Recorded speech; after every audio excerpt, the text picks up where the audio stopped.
Way dako og gamay sa pagtabang kini ang gipakita sa magtiayon nga mo'y Good Samaritan sa ilahang lugar sa isla sa Bantayan nga mihatag og libreng pagkaon alang sa mga frontliners ug mipaambit usab og hinabang sa ilang mga silingan gikan mismo sa ilang kaugalingong mga bulsa.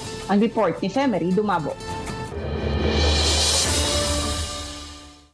Couple goals kaayo ang magtiayong Gori ug Ani kay nagtinabangay silang duha sa pagpangluto, pagpamutos ug pagpanghatod sa mga pagkaon alang sa mga frontliners sa isla sa Bantayan sa probinsya sa Subo, alang sa mga healthcare workers, pulis, bombero ug mga tanod. Sila usab duha ang namuto sa mga kinilumbugas ug mga sud-anunon alang sa pipila nilang mga silingan.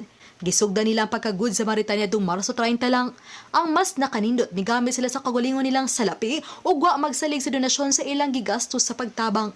Matod dila, ang pagtabang sa uban mao'y magsilbing pasalamat nila sa kahitasan sa mga grasya nga ilang nadawat, ilabi na sa malambuo nilang patigayon sa isla. Kay wala pa'y mga anak o nga sila randuha sa ilang pamilya, hinungdad nga mas dako na nilang kalipay nga makapaambit sa ubang nanginhanglan. Tigom-tigom gamay, kay wala man ni anak, na karon kay nagkinahanglan man og napang atong nasod. Kapatsag ko unsay kalisod sa pagpanginabuhi sa iban. Actually dili man jud mi dato asing patahan. Sa abot ra sa amon makaya nya isip sa ni bayad nako sa grasya nga gihatag sa Ginoo sa mua. Diha sa pagpanghatag adunay mga higala ug kauban sa grupo ni Gori ang motabang diha sa pagpanghatod ug pagpangapod-apod.